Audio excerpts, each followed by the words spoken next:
Election 2024 میرے خیال میں ملک کی تاریخ کے سب سے زیادہ جس کو کہتے ہیں نا ٹاکڈ اباؤٹ الیکشنز ہوں گے. ان کے بارے میں بہت کئی مہینوں سے بات ہو رہی ہے اور میرے خیال میں کئی سال تک اس الیکشن کے بارے میں بات ہوتی رہے گی کیونکہ بڑے انوکھے الیکشن ہیں.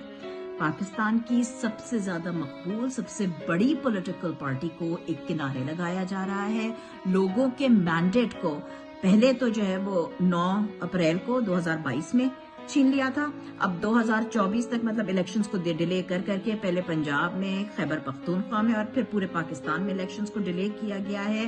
پارٹی سے ان کی پارٹی ہونے کا حق, ان کا سمبل چھین لیا گیا. جیسے وہ سب باتیں تو خیر لیکن ہیں یہ کئی ہفتوں کی کئی مہینوں کی باتیں, وہ باتیں ہم کہاں تک دوبارہ کرتے جائیں.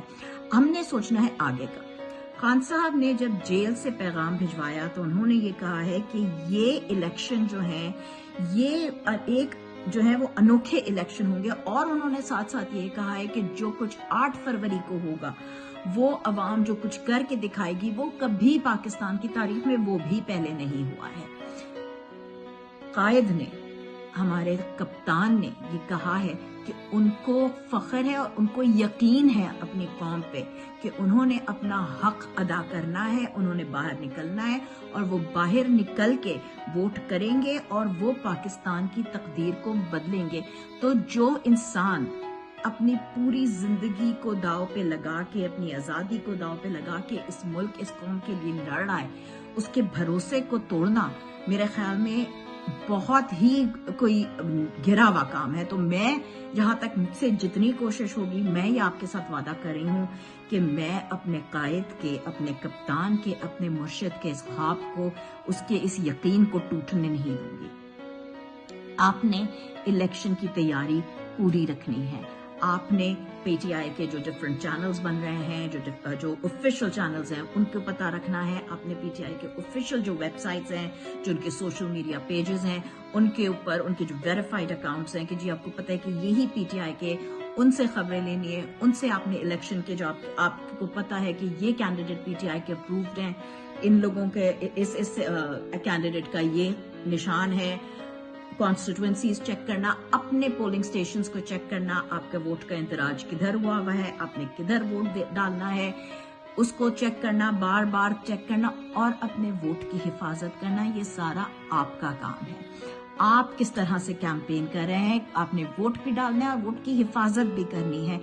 کیونکہ یہ الیکشن صرف ایک حکومت کے لیے کو اقتدار میں لانے کے لیے نہیں ہے. یہ الیکشن جو ہے یہ ایک چھوٹی سی اشرافیہ نے, جس نے اس ملک کو تاوان, جس کو کہتے ہیں نا برائے تاوان اغوا کر کے رکھ لیا ہوا ہے, وہ اس طرح سے کہ انہوں نے بس ہمارے پورے ملک کو ہائی جیک کر لیا ہوا ہے کہ ہر جگہ, ہر چیز, ہر ادارہ, ہر بڑے سے بڑے ادارے پہ فائز ہوا ہوا, عہدے پہ فائز ہوا ہوا انسان, انہوں نے کوشش کیا ہے کہ اس کو, جس کو خرید سکتے ہیں اس کو خرید لیں, جس کو بلیک میل کر سکتے ہیں اس کو بلیک میل کر لیں, جس کے گھر والوں کو اٹھا سکتے ہیں اس کے گھر والوں کو اٹھا لیں. یہ مافیا سے, غنڈہ گردی سے چھٹکارا حاصل کرنا ہے اپنے ملک کے لیے, اپنے آنے والے کل کے لیے, اپنے بچوں کے لیے.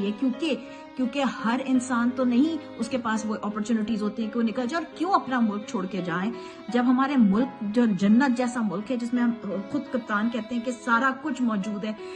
تو ہم سب مل کے اپنے ملک کی حفاظت کریں گے. اپنے ملک کو جس طرح سے, جس لیے قائد نے بنایا تھا اس طرح سے چلائیں گے, کیونکہ عوام ہی طاقت کا سرچشمہ ہے اور ہم نے ہی ووٹ ڈالنا ہے. اور ہم نے 8 فروری کو ایسا دن بنانا ہے کہ دنیا یاد رکھے. آپ یاد رکھیں کہ یہ سارا کام آپ نے کرنا ہے اور میں نے اور آپ نے اس لیے کرنا ہے کیونکہ انہوں نے, یہ جو ہماری جو ایک so called care taker government ہے جس کا کام ہی یہ ہے کہ وہ فری اینڈ فیئر جو ہے وہ صاف شفاف جو ہے وہ غیر جانبدارانہ الیکشن کرائیں. ان کا یہ حال ہے کہ وہ باہر سے غیر ملکی آبزرورز جو ہیں, جو آ کے دیکھتے ہیں کہ بالکل ٹھیک ٹھاک ہو رہے ہیں الیکشن, نہ صرف وہ, ان کو اجازت نہیں ہے بلکہ جو باہر ملک سے جرنلسٹ آ کے, جو باہر ملک سے رپورٹر اور صحافی آ کے رپورٹ کرنا چاہتے ہیں اور دیکھنا چاہتے ہیں الیکشن کو, ان تک کو ملک میں آنے کی اجازت نہیں دے رہے ہیں. اس سے زیادہ بڑا کیا ثبوت ہے کہ خان صاحب کی ٹرائلز کو چھپا چھپا کے کر رہے ہیں کورٹ کے احکامات کے باوجود. دنیا سے چھپانے والی بات تو اسی وقت ہوتی ہے نا جب ان کو پتا ہے کہ یہ جو کام کر رہے ہیں وہ اس قابل ہے ہی نہیں کہ دنیا کے سامنے آ سکے, یہ اپنا منہ کہیں چھپانے کے لائق نہیں رہیں گے. تو آئیں 8 فروری کو اپنا ملک بدلیں, اپنے ملک کی تقدیر بدلیں, اس ملک کے اس نظام کو جو بالکل گل سڑ چکا ہے اور جس وہ کہتے ہیں نا کہ ایمپیوٹیٹ کر دینا چاہیے ایسی چیز کو جس کی وجہ سے پورا جسم پہ زہر پھیل سکتا ہے. تو یہ نظام ہمارا جو ہے نا یہ اس حد تک اب گل سڑ چکا ہے کہ اس کو اٹھا کے باہر پھینکنے کا وقت آ گیا ہے, اور اس کو باہر پھینک کر اور اپنے عوام دوست حکومت کو لانے کا اور اپنے ملک کی تقدیر بدلنے کا وقت ہو چکا ہے. پاکستان زندہ باد.